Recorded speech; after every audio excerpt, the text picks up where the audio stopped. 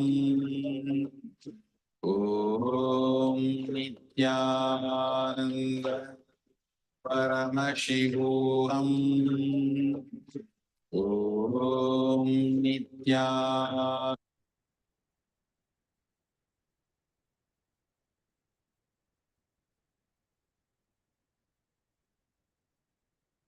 Yes, now please go ahead, open your eyes and go ahead and post your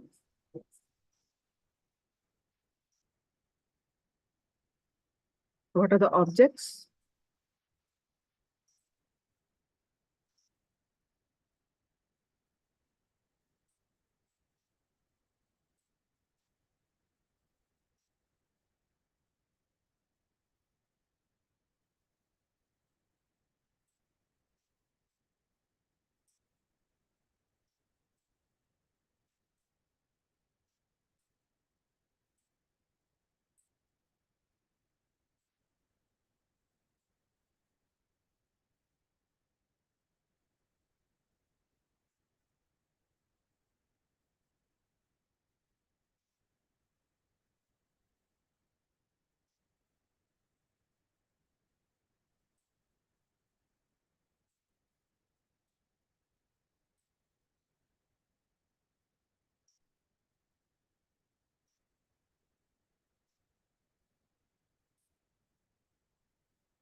Yes, keychain, blue hand, that is small table with the tree joyous, a pen. So beautiful, Ma, 2 out of 5 is correct. Elizabeth Ma is correct, but that is not the object. Okay, so next time you manifest the objects also. Now we are going to learn more on karma. See, of paper, pen, and the little statue of deity and flowers.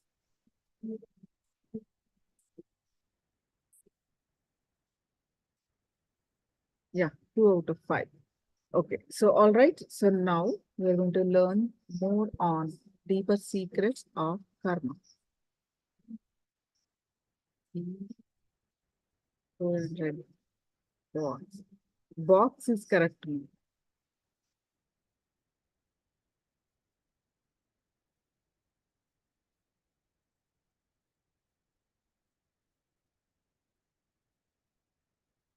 It means still somewhere your logic is not opened up.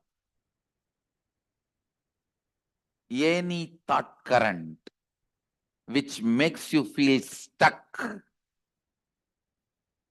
suffocating, caught is karma. You may know about completion, incompletion, authenticity, integrity, responsibility, enriching, causing, living Advaita, everything.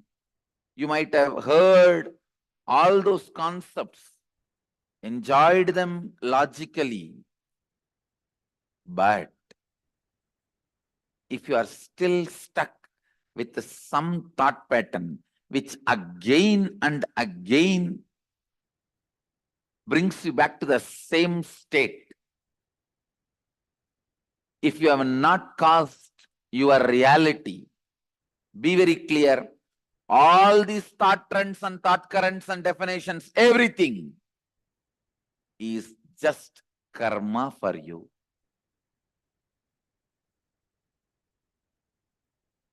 All the concepts. So karma is not just one part of you. It is the whole net on which you are bound.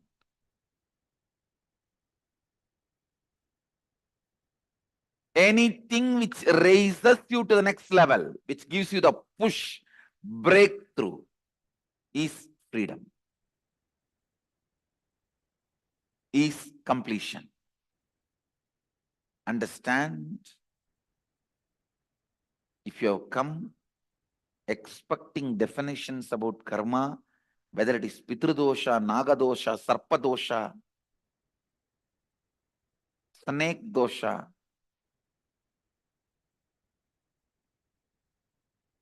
what is karma? You are wrong. Listen. Any thought current or pattern, thought pattern or lifestyle in which you are stuck, your reality is not caused, is karma. Any thought current, thought pattern which gives you a breakthrough, push to the next level of your reality, which is making you cause your reality, is liberation, is completion.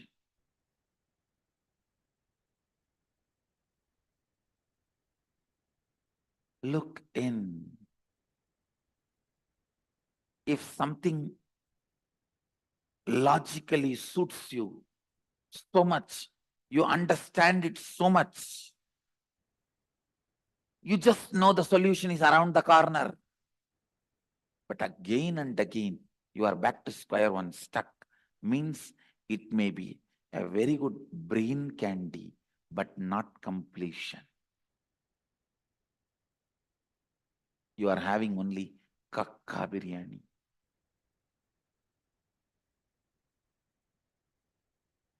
I'll popularize this word. If you don't understand the word kakka biryani, means biryani of crow.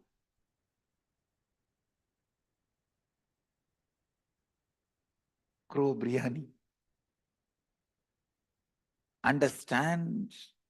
Don't be fooled. Don't be cheated. Just because it logically entertains you, convinces you, you cherish it, you enjoy it, you heard from a person whom you love, somebody charismatic, or read from a book, very trustworthy, highly sold, bestseller.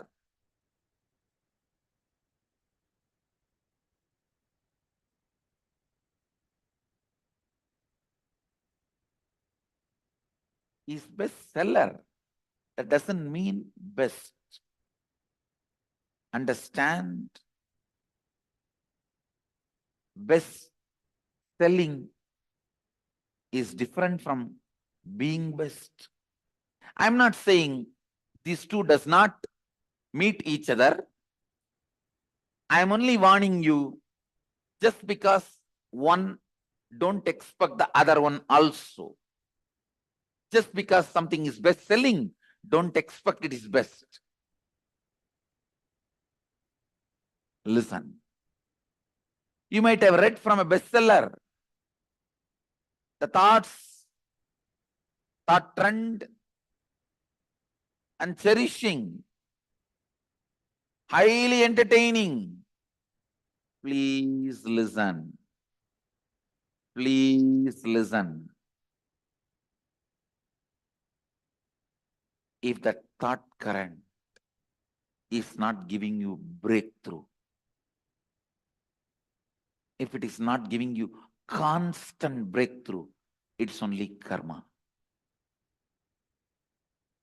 Please understand, including my teachings. Only if it gives you breakthrough, it is completion. Decide to throw the net out completely, not part by part.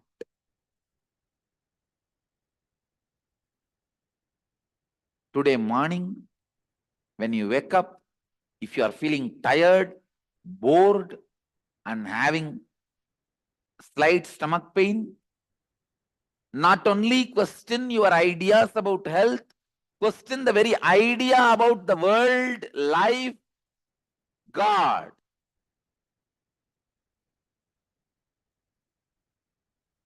If you have a tooth pain and you want to get rid of it, you are not able to, question the very idea of God, very idea of world, very idea of you have. Don't just question the toothpaste you are using. Don't just question the brand of the medicine you are applying on your teeth. Understand?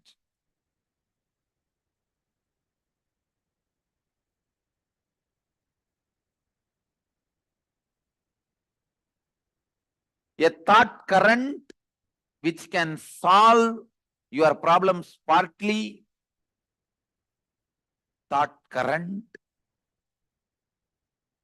which can cause your reality partly, is also karma, good karma. That's all, but karma. The thought pattern which does not cause any of your reality is karma. The thought pattern which makes you more and more suffocating day by day is bad karma. The thought pattern which causes some part of your reality is good karma. The thought pattern, thought trend, which causes all the things you want as reality is completion.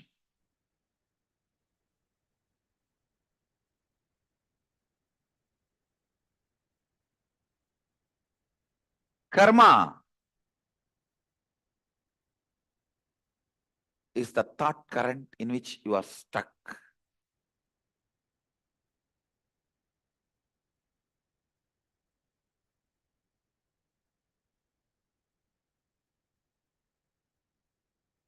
Sometimes I see why there is so much of ferociousness inside me. Actually, I am never angry. Anger has disappeared from inside me 4 janmas before.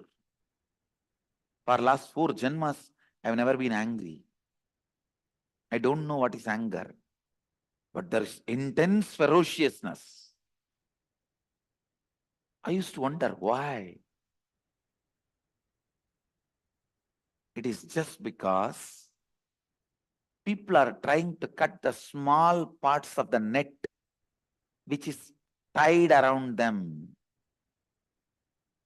and try to have liberation. It is like a net is tightly tied around you, multiple layers.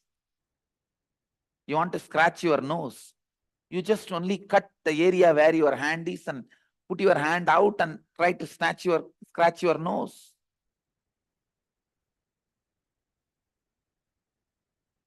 You want to scratch your back, you just cut the net only where it is. You need to scratch the back. Only when I see the small patches of freedom, you call it as freedom, and when you are stuck with it, especially when you are satisfied with it, that's the time I see the intense ferociousness inside me. Kala Bhairava can never be satisfied with part-time freedom, part-time reality. Listen.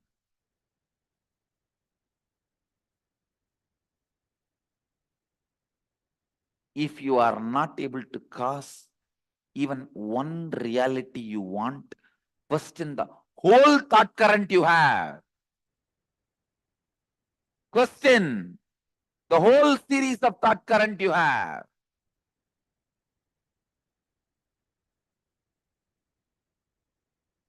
Not one or two,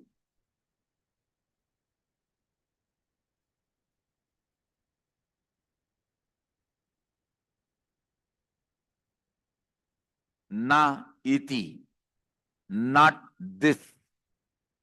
Na iti, not this.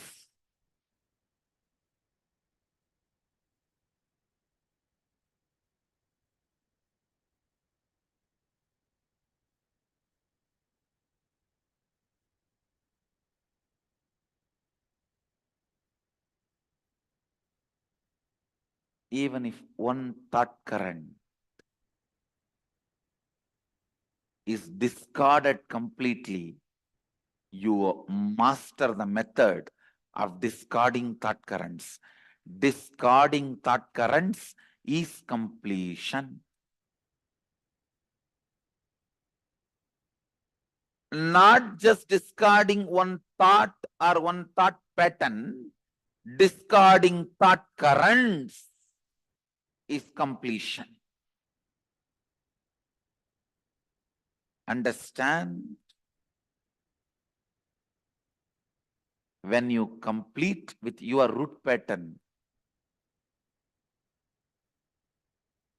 the collective, your family's root pattern will stand in front of you.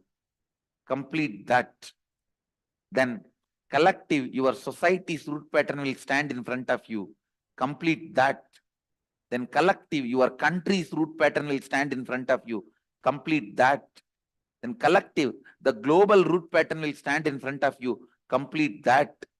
Then collective, whole beings, not just human, all beings root pattern will stand in front of you. Complete that. Then the whole universal, the cosmic root pattern will stand in front of you. Complete that. Then you are Sadashiva. So every completion is not completing with one thought pattern, but completing with the whole thought current. With the whole thought current.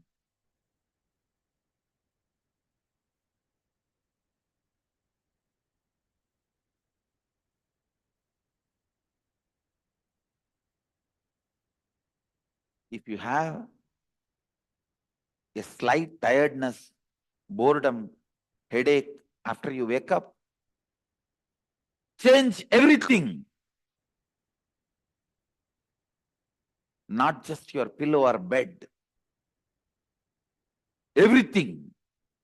I'm not talking only about the external, internal. Change everything. The way you think, the way you perceive about life, the way you perceive about death, the ideas you have about God, the ideas you have about the universe, the ideas you have about you. Say, na iti, not this, not this.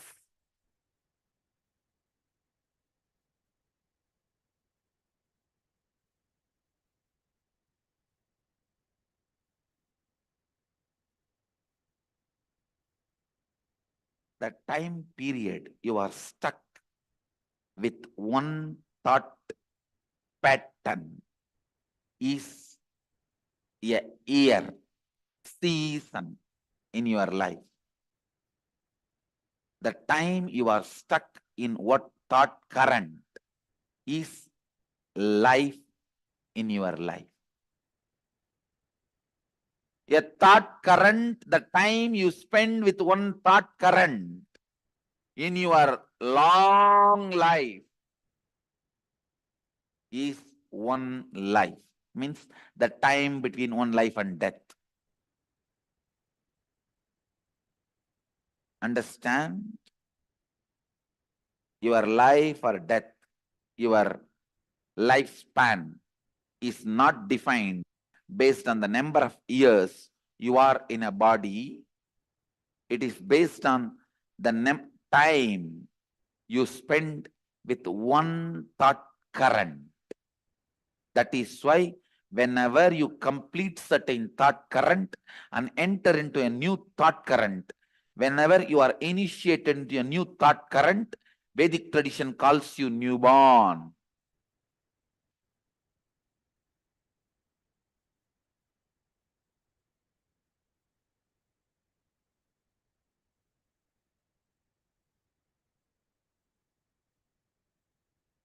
I have few questions in front of me. What role does karma play in birth, life, and death? I defined it. Just now I defined it clearly. The time you spend with a thought pattern is a season of your life. Paruva.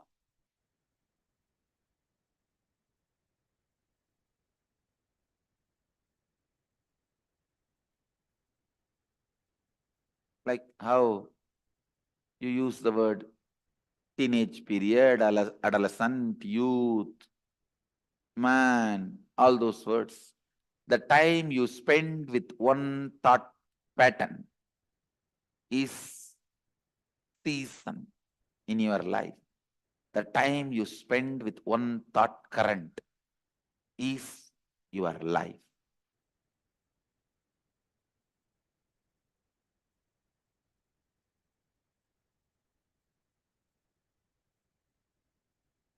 Next question. What are different types of karma? Listen. The thought pattern which you don't enjoy, which you already feel it is outdated and which is constantly suffocating you, shrinking you, is sanjita karma. And the thought pattern in which you feel you are stuck, but you are able to cause few things as your reality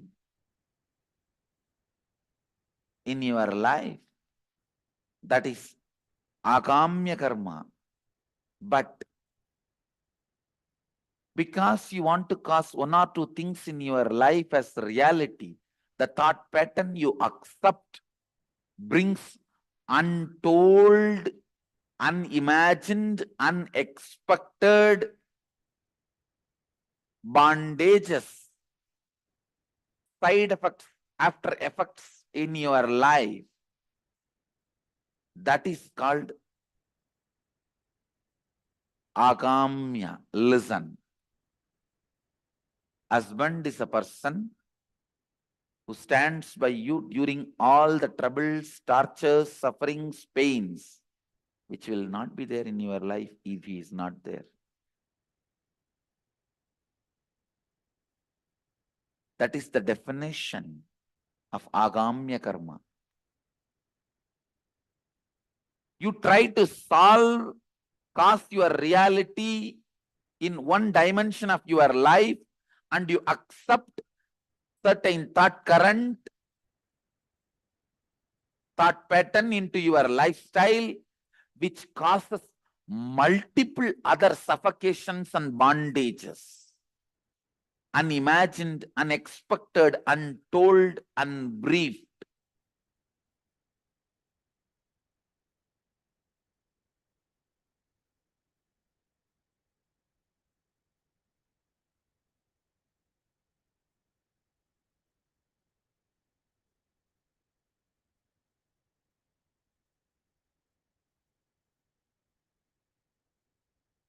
Understand?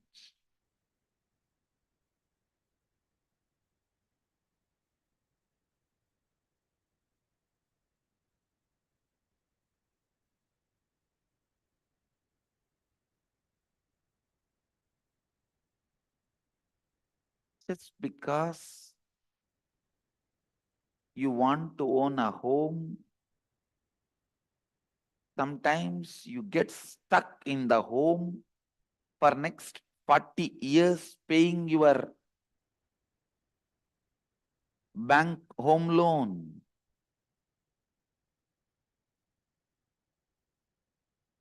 You want home, the reality you want to cause. When you cause that reality, the thought current you accept and assume on you, the responsibility you bring upon you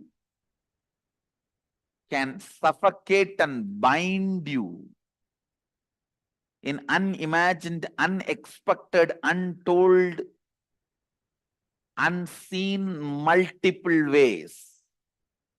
This is the example for agamya. Prarabdha means not ready to allow either the outdated, suffocating thought pattern or the thought pattern which causes your reality partially, deciding boldly to go on renouncing any thought current, thought pattern, even if you suspect them that they are not going to cause your reality completely. If you go on discarding, the discarding will become a lifestyle. That discarding thought pattern, thought trend, thought current is prarabdha.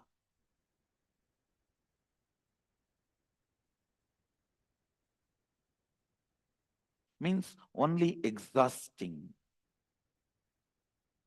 No more accumulation.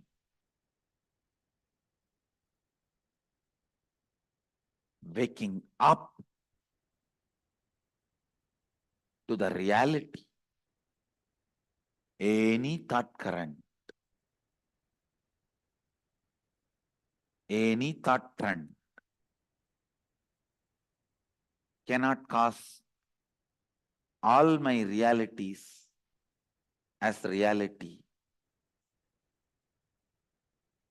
Coming to that understanding and waking up to that reality is enlightenment.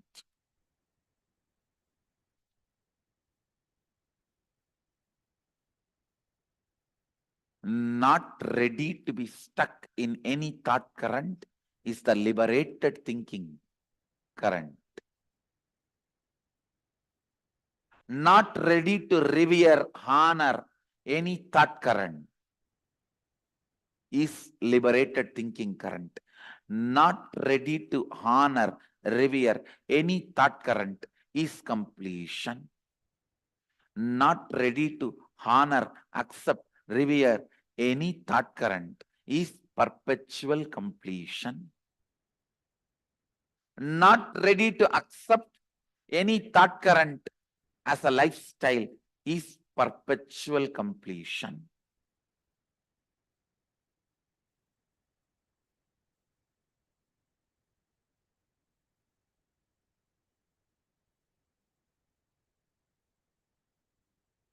I have a next question. Can you please comment about the following statements? Are they myth or reality? First statement, karma means that the effect of our actions will come back to us in the future. Myth. Karma means the effect of your thought currents will come back to you in the future till you complete. That's the reality. Karma means that the effect of our actions will come back to us in the future is a myth. There is no CCTV recording going on in the cosmos where your actions will be bringing suffering to you in the future. No. But your thought currents will be bringing the results in the future.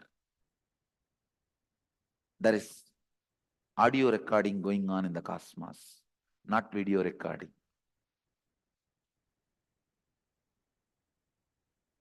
Video recording means your actions being captured. Audio recording means your thought currents being captured. Cosmos has only audio recording, no video recording. understands cosmos has no CCTV camera. It's only video muted camera, audio recording.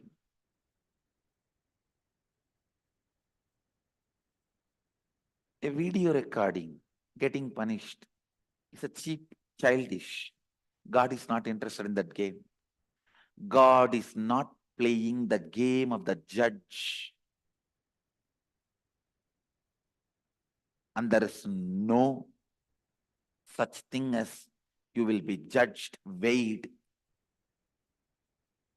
based on your actions. That is childish, too childish, immature. If God is supposed to do the job, you don't need God. You have enough men who can just analyze the CCTV footage of your life and pass the judgment, whatever is required. Understand, because your organ of seeing is impacting you so much, then the organ of listening, you think cosmos also judges based on the action. No. Only the thought current comes back as karma, not the action current. Next statement here. You can cancel out bad karma with good karma by doing good things. It's a myth. It's a myth. Please listen. You can cancel out any karma by cancelling that whole thought pattern, whole thought current.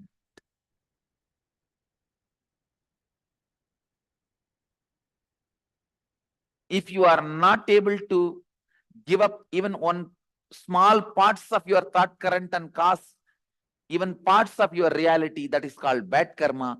If you are able to break and give up on parts of your thought current and make parts of your reality into reality, that can be called as good karma. If you are able to break the whole thought current and go beyond the thought trend, it is called completion. So, good karma does not cancel out bad karma. Cancelling out happens only when you break from the whole thought current. The next statement. Same action by different people will have different karmic effect. Yes, it's reality. Because the action is not responsible for the karma. It is the thought current behind the action is responsible for karma. Understand cosmos as continuous audio recording, but not video recording. This statement, this truth will clear tons of your questions about karma.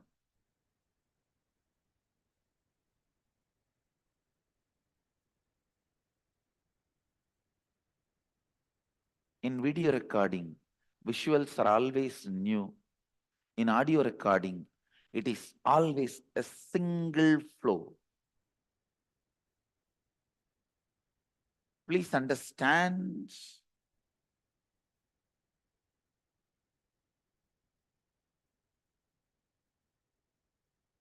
If your mind is audio recorded, don't ever think it will be a long hours together material. No, it will not be more than 5 statements, 24 hours.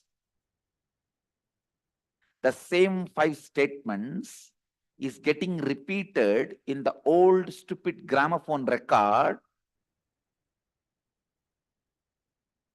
in different ways of getting stuck.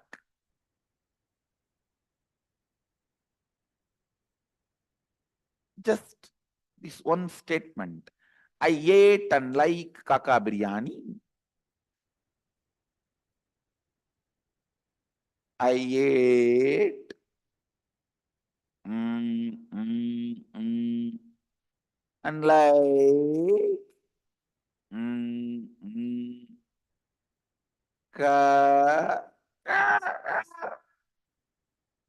biryani. Maybe next time. I ate and like kaka biryani. Maybe the third time. I ate and like kaka biryani.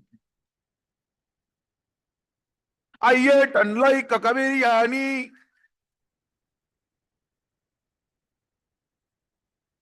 That's all is your inner audio recording. Please understand. If you think, if your inside audio recording is done, you will have multiple things you are wrong. You do not know you. The more restless you are, you think more thought currents you have. No. The more restless you are stuck in the same thought more number of times. Not more thought current. You are repeating the same more number of times, not more number of thought currents. Listen. Listen to this understanding.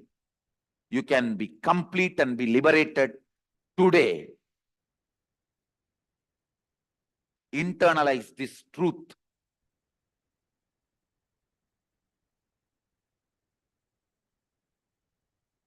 It is fresh out of the box definition of karma directly from Sadashiva.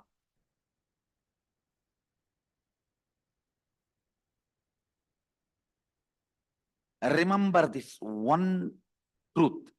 Your life has no video recording. It only has audio recording.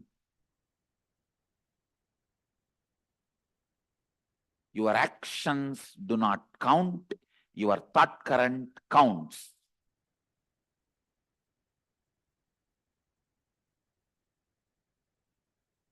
Your fight with your mother, or your fight with your mother-in-law, or your fight with your brother-in-law, or your fight with your daughter-in-law, or your fight with your son-in-law, or your fight with your granddaughter does not count. You fight that counts.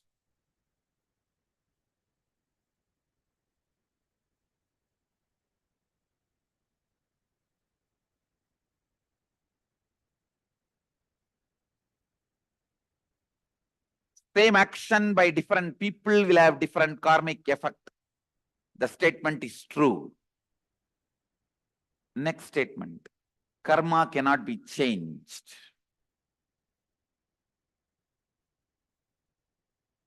You may be thinking, I'm going to say this statement is myth. I'm saying truth. Karma cannot be changed. It can only be discarded. It cannot be changed. It can only be discarded. Understand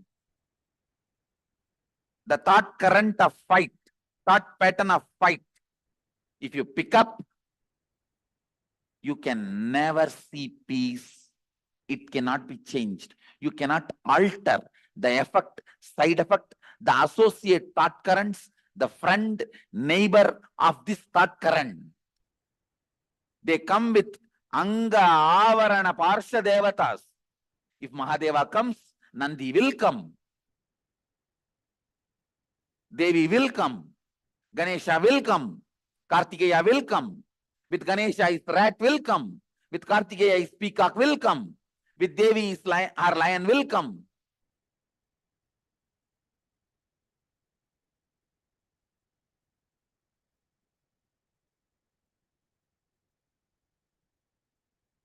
you can't change it. When you bring the thought current of fight, all the things associated will come, you can't change it. Effect, side effect, after effect, everything will come, you can't change it. You will attract the same type of people who are holding the same thought current in your life again and again and again. It cannot be changed. Karma cannot be changed. It can only be discarded.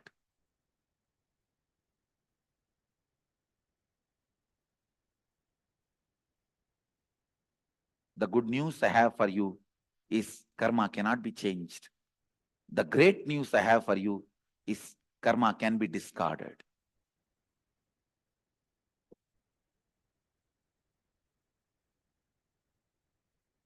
The moment you discard one thought current, suddenly you will see not only you are entering into the next level of your existence, you will be seeing the people who will exist in the next level surround you suddenly. It is literally like Indian movies. How the moment you fall in love, the scene changes. The dry land around you becomes a green grass bed, and the electric pole around which you are standing and talking in your stupid cell phone becomes a great Devadaru tree. And the dog which is pissing around that electric pole becomes a cute pet Pomeranian. And you just run around the tree.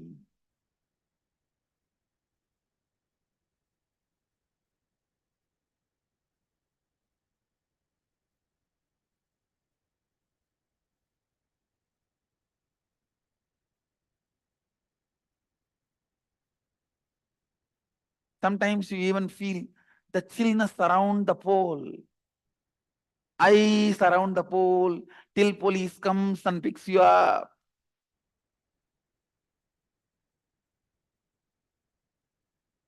If you are just running around the electric pole, what else do you expect?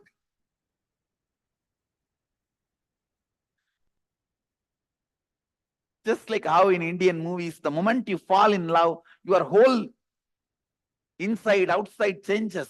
I tell you, exactly the same way.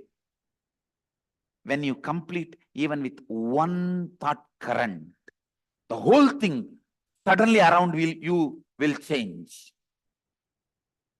It has to change. Only then you are completed. Your friends in reality and your friends list in Facebook. Your likes in reality and your likes in Facebook. You are right, wrong, good, bad, everything suddenly will change.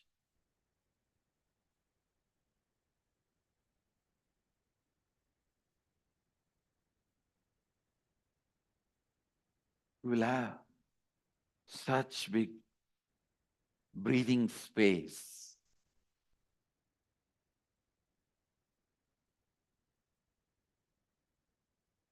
You will have that breather.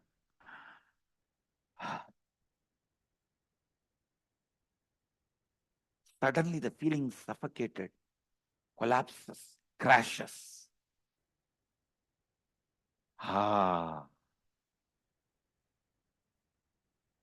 That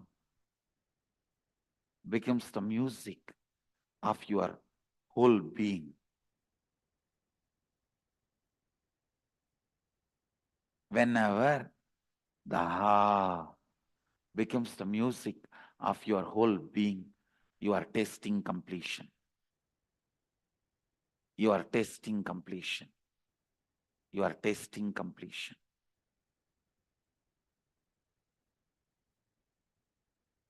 Next statement.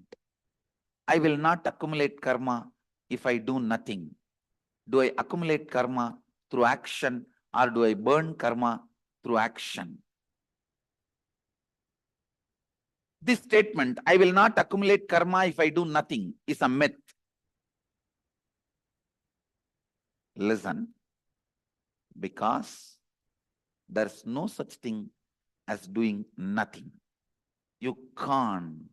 You don't know that space.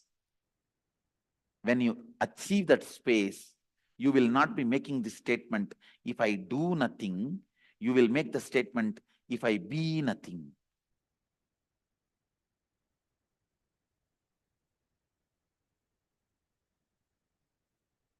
You can never be doing nothing if you are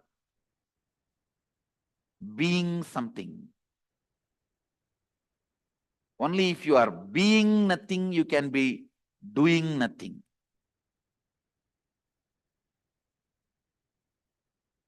So there is no such thing as doing nothing.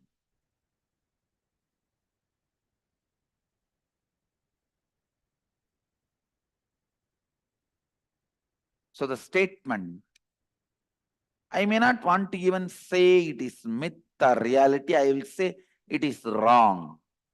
The statement is wrong. If you make the statement, I will not accumulate karma if I be nothing, it is reality. If you make the statement, I will not accumulate karma if I do nothing, is mistake statement.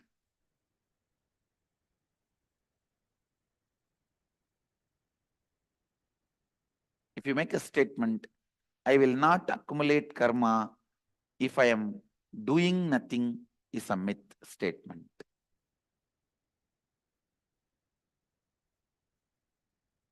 Next line, do I accumulate karma through action or do I burn karma through action? Understand?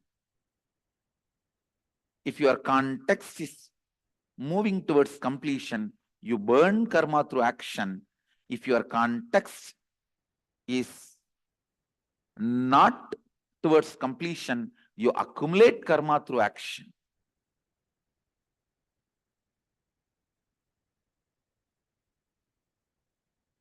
Whether you burn karma through action or accumulate karma through action is dependent on how you hold you, the context you set for you.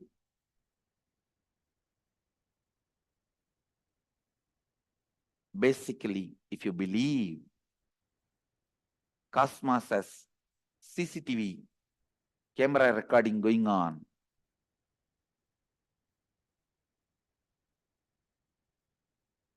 you will be accumulating karma by action. Because that kind of a faith will lead to that kind of a thought current and action flow. But if you understand, it has no CCTV footage recording going on. It has only internal chip recording the audio. You will exhaust your karma through your action because you know where you need to work is the thought current you are having, not the action trend you are doing. The struggle is not supposed to be done to wake up early morning 4:30. The struggle is supposed to be done to break the lazy thought current and boredom thought pattern.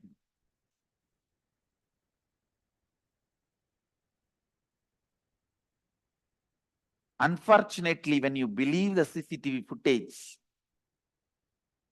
all your struggle is aimed at waking up at morning 4 o'clock instead of breaking the thought current of boredom, thought current of tiredness, thought pattern of tiredness and boredom.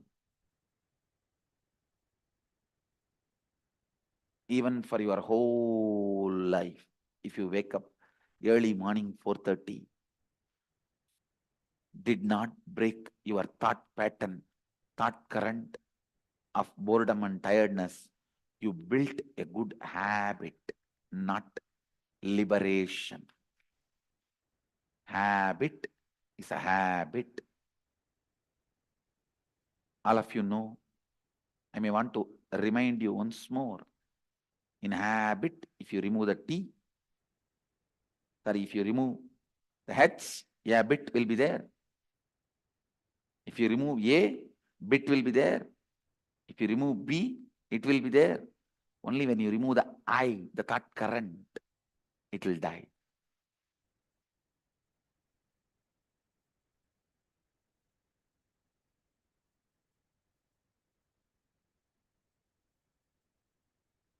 Even if you work whole day in Microsoft,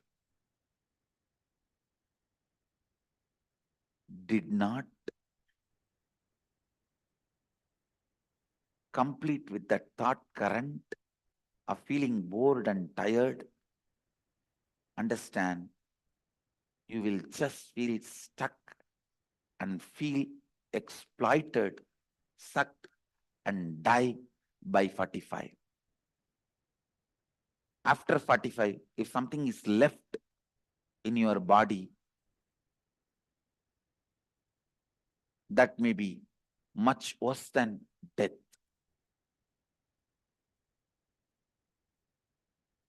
If you break the boredom and thought current and bring activism, you experienced activism and go on working, you may be working till the last moment of this body's existence and still will not be tired, retired, bored.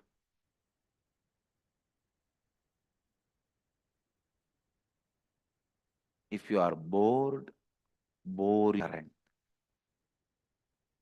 If you are bored, drill, bore the thought current of feeling bored.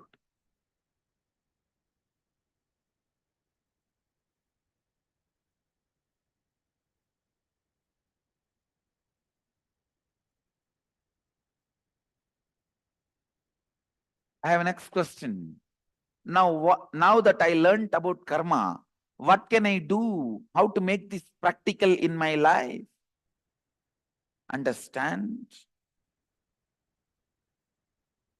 Today I have revealed some of the most important sacred secrets about karma, shaken many of your beliefs, more than answering many of your questions, questioned many of your answers.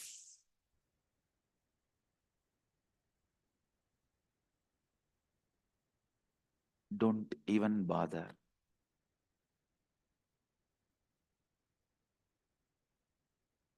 Don't even bother about the action plan, because I have given you thinking plan.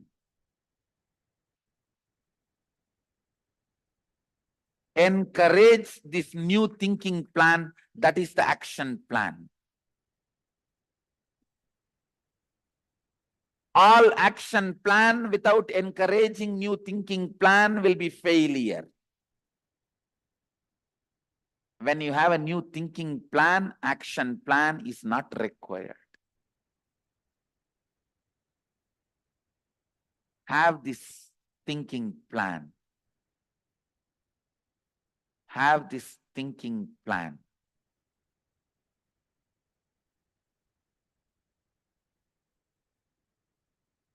People ask me, should I even try to change karma?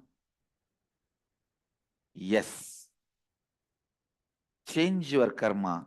But remember, karma means the thought current in which you are stuck. The thought current in which you are stuck is karma. Discard it.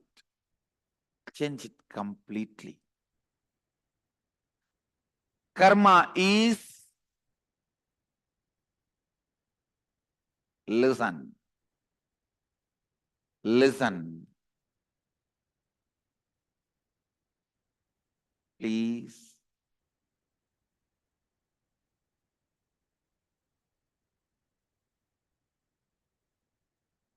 Listen carefully.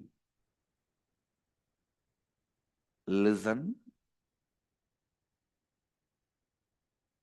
very carefully. Karma is not like your Rudrakshamala.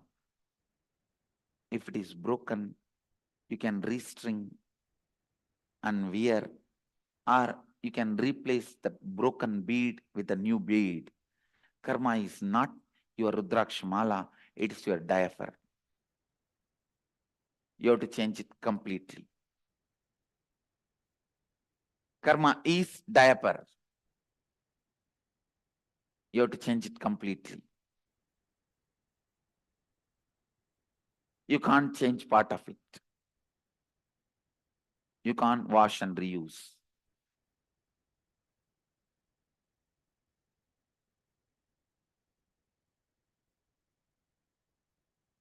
Karma is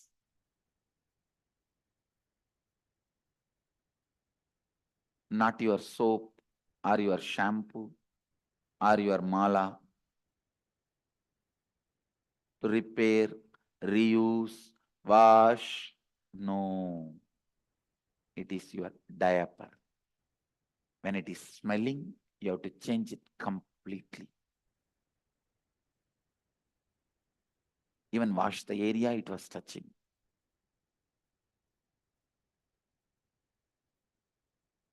If you feel stuck, you have to change it completely.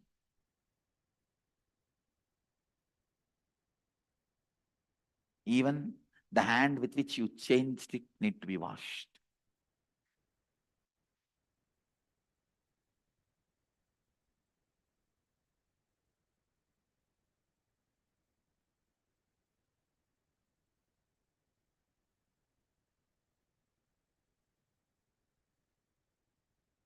Next question, how do I decide what to change and what not to change in my life?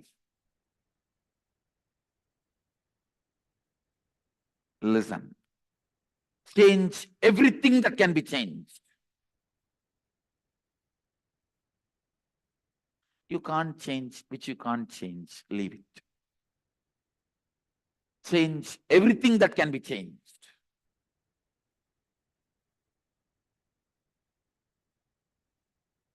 The most important, the thought current, changing the thought current.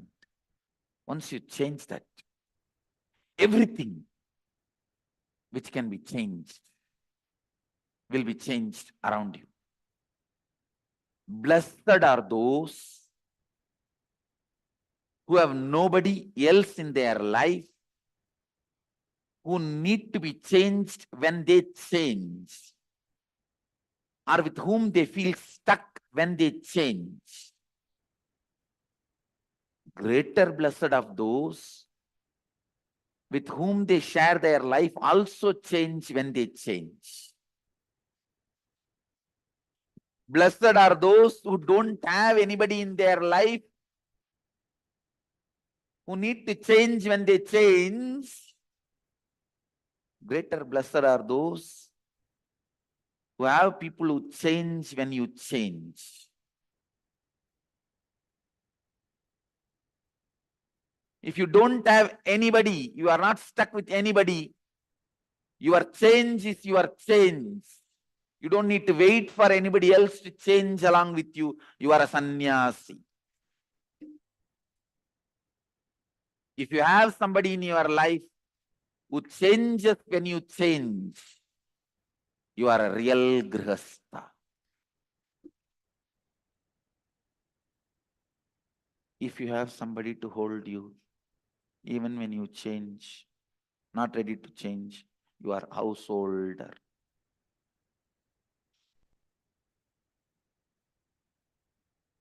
Holder.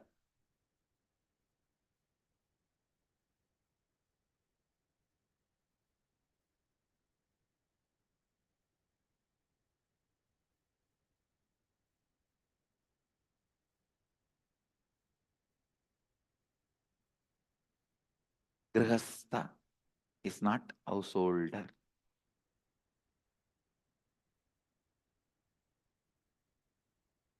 Grihastha means moving, moving, moving. Graha, sthiti. The sthiti of grahas is moving, changing, changing, changing. If you are in the sthiti of grahas, grihastha. But the very word householder brings a different context. Householder.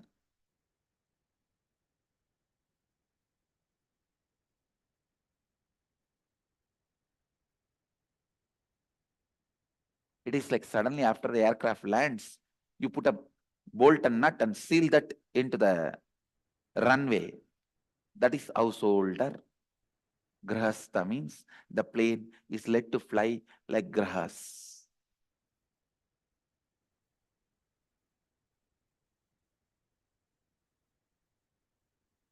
Change. Anything can be changed. Change with challenge. Go on challenging. Anything which says, I won't change. Try to change the very change itself.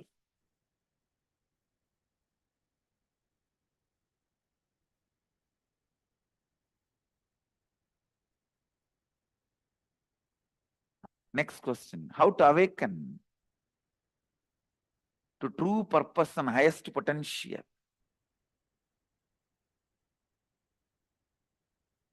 When you are ferocious to challenge anything which says it won't change.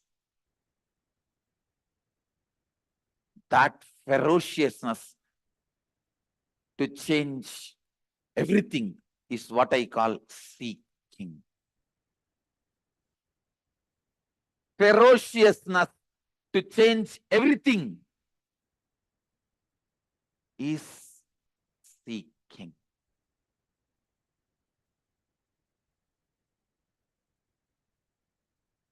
Be a Kalabhairava, Kali, to your very life.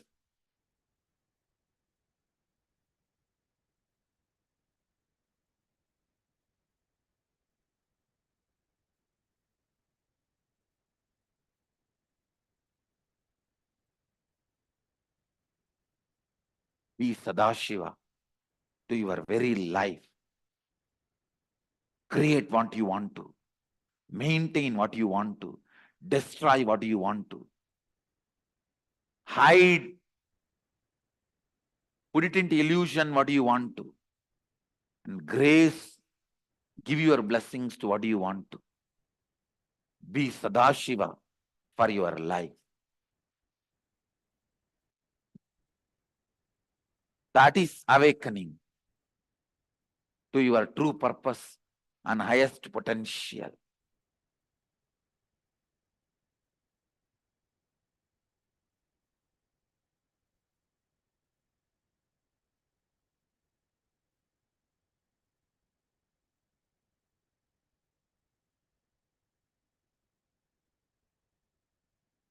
That's all is the time we have.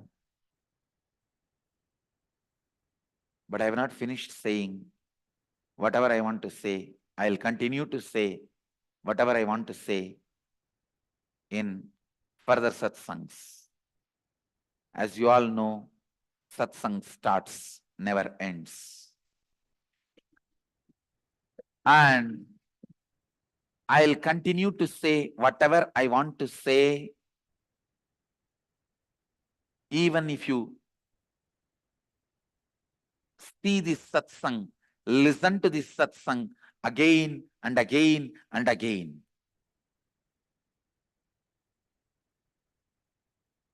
Because whatever I want to say, the seed is already expressed in this webinar. The more and more you listen, the seed will grow deeper and deeper in you.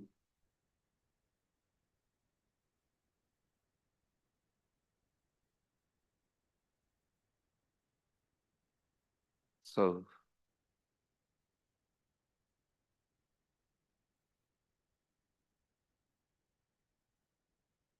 understand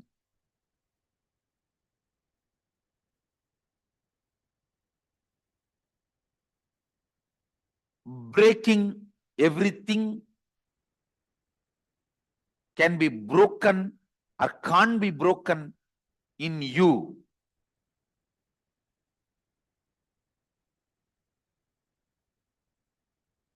is awakening. Whatever you can break in you, you break it. Whatever I can break in you, I break it, is inner awakening.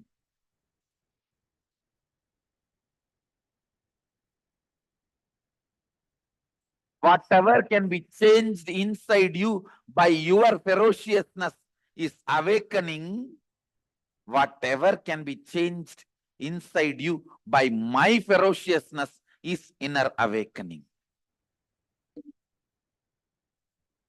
If you want to see my ferociousness and what all it can break in you and change in you, come to inner awakening. Come to meet Kala Bhairava in Kashi. With this, before the last segment of this webinar, I invite Ma Anupama to share a few things with you. Before coming back to me, I'll come back and share something more about karma. Ma Anupama, please go ahead. Thank you, Swamiji. I want to share a few words before I take you back to Swamiji. I know we're all eager to be back with him, so I'll keep this as brief as possible. That short and very profound introduction to karma will certainly have left you wanting more. There are 3 such opportunities coming up that I'd like to share with you. The first chance is a powerful 2-day workshop called the Nitya Kriya Yoga. The Nitya Kriya Yoga, or NKY, is a brand new program that Swamiji is teaching for just the second time. It'll help you understand and work through your karmas. Swamiji says, karma is nothing but your belief in impossibility. We think that we're just the body and mind, but the truth is there are 5 layers or koshas which hide the true us. These 5 layers are each a different aspect of us, body, mind, desires, etc. And each hides different types of impossibilities. In NKY, Swamiji experientially guides us on how to remove these impossibilities and blasts through them. He silences the negative whispers of our unconscious self and helps us explode in bliss. He connects us to the true us, the one who is beyond worries, struggle, beyond all impossibilities. NKY is happening in a city near you on the following days: August 14th, 15th, and 16th in the Western Hemisphere, and August 22nd and 23rd in India, Southeast Asia, and the rest of the world. If you're in one of our centers, you can sign up with your local coordinator. For online viewers, please scroll down below the video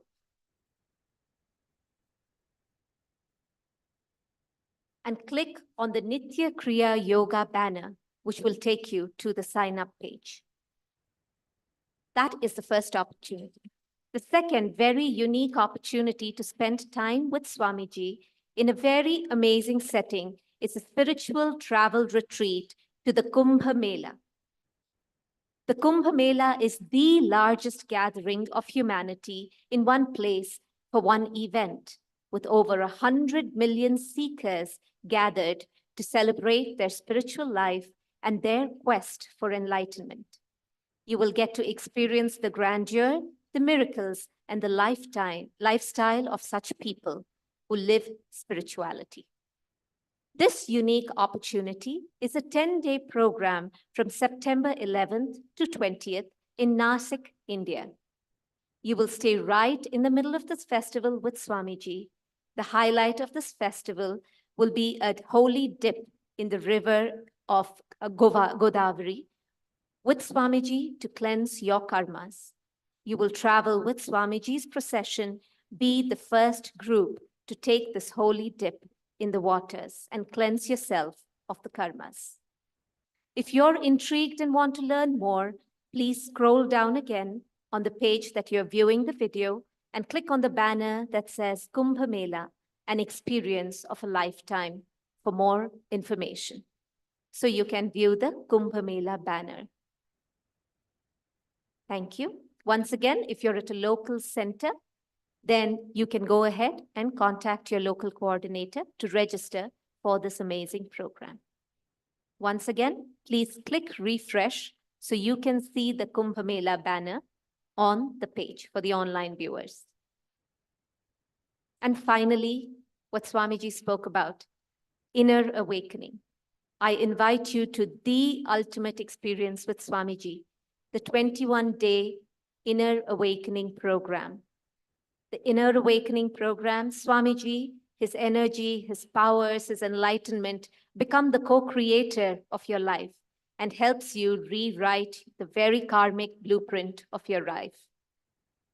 The next Inner Awakening Program is in Varanasi between October 1st to 21st.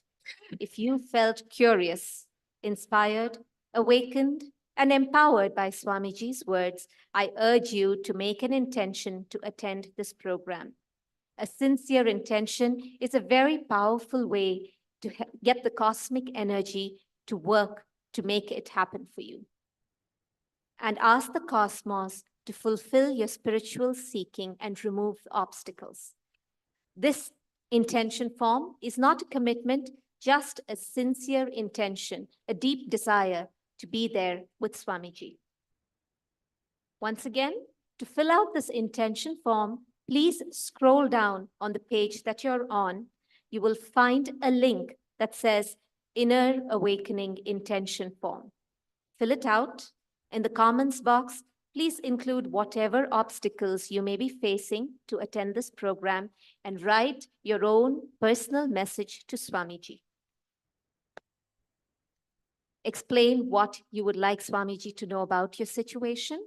And then when you're filling it out, after filling it out, make a sincere wish and click submit.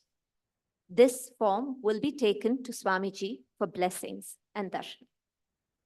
That's all. You will receive a reply when Swamiji blesses your intention, and we will reach out to help guide you towards making your inner awakening a reality.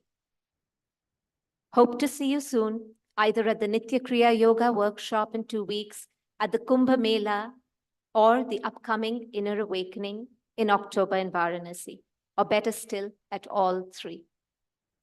Thank you for your listening. I know we're all eagerly waiting to hear from Swamiji again, so I request Swamiji to please address us all.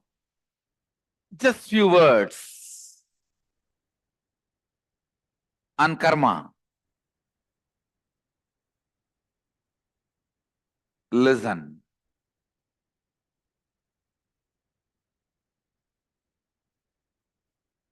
It is just your decision to change anything you know liberates you from all karmas. Be Sadashiva for yourself in recreating yourself. Be Mahadeva for yourself for reinventing yourself.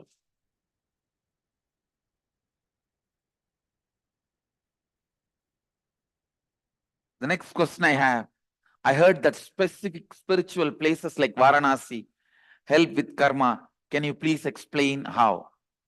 Because the place like Varanasi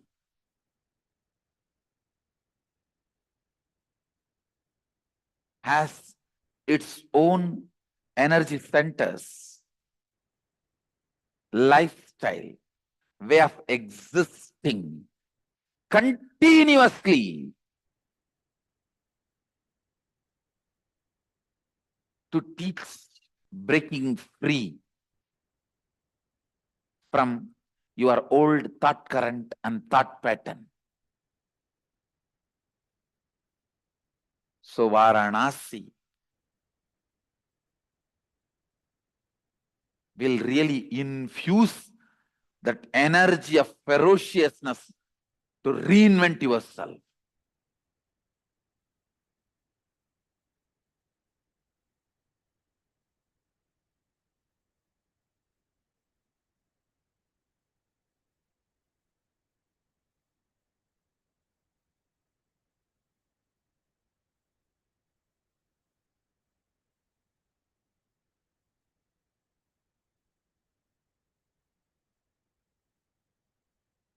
Understand, especially the coming October Varanasi Inner Awakening.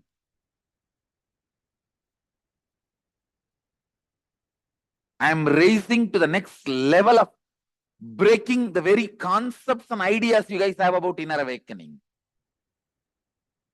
I am breaking the very karma of inner awakening. Understand?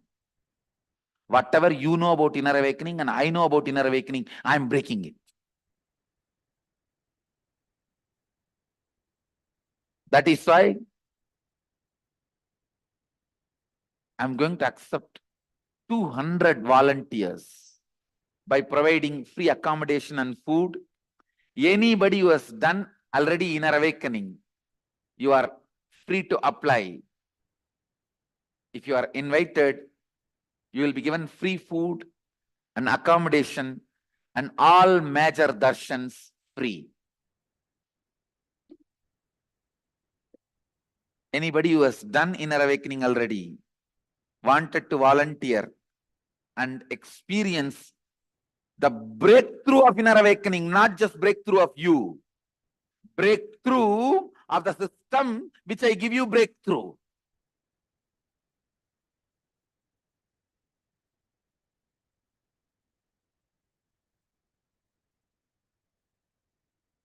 Breakthrough of the thought current through which I give you breakthrough.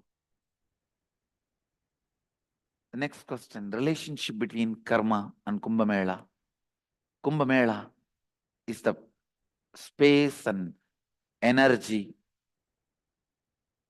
landing into the place and time to raise you beyond your karmas. The space and time supporting you by landing into the place and time to raise you beyond karma, to infuse that ferociousness, to break from all karma patterns, to explode beyond all karma patterns. Next question. A little bit about Kumbh Mela Nasik experience.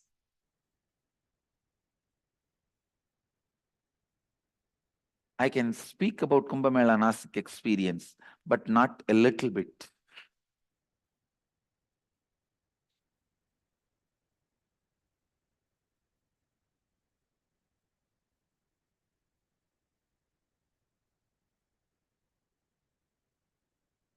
It's a place where the greatest being walked on the planet Earth decided to live for years to celebrate his light romance with his consort Sita, the great Rama. Understand, the place Rama chose to live with Sita, then understand what kind of a place it will be. He chose because all the best rishis of those days, the Sabda rishis, all 7 of them were living there. And all the great 5 things were available there. 5 energies means the energy of earth, water, fire, air, and ether. All the five were very auspicious in that place. Panchavati. And all the Sabda Rishis lived there. That is why Rama chose that place to spend with Sita.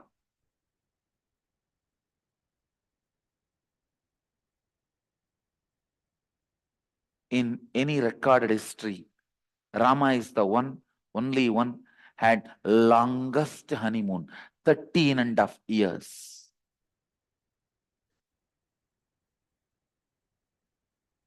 That is why you can't call it as honeymoon, honey sun. 13.5 years. Only the last 6 months, Ravana kidnapped Sita. Otherwise, 13.5 years, they enjoyed life in Panchavati, in Nasik.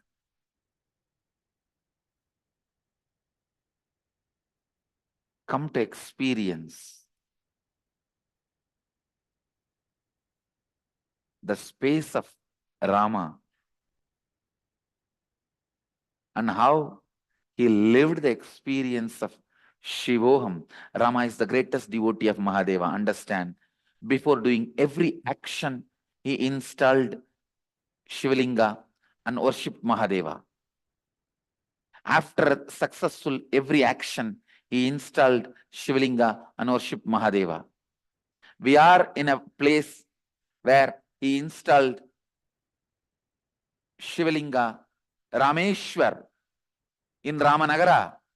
After destroying Kakashura, Kakabriyani Sura, Rama installed Rameshwar here in Bidadi. That is why this place is called Ramanagara.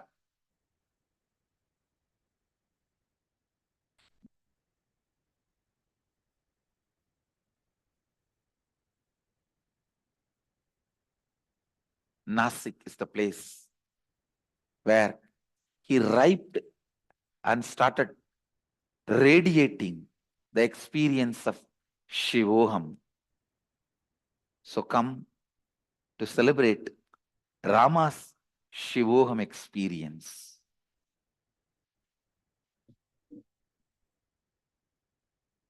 So you will see me totally in a new different dimension and space, because I'm going to express Rama's experience of Shivoham. And the next question, the usual, is there any guided meditation or technique we can do to work on our karma? Listen to this webinar 21 times. Once a day for next 21 days. That is the guided meditation. Listen to this webinar next 21 days. Once a day, every day.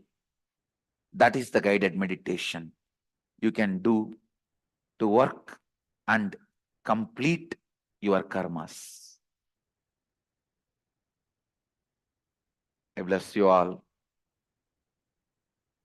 Let everyone here be free from all karmas and be liberated from all karmas and radiate with integrity, authenticity, responsibility, enriching, causing, living Advaita, the eternal bliss, Nityananda. Thank you. Be blissful. Nityananda Dhyanapitham, Nityananda Nagar, off Mysore Road, Bidadi, Bengaluru. Phone 08027279999. www.nityananda.org. www.youtube.com/lifebliss.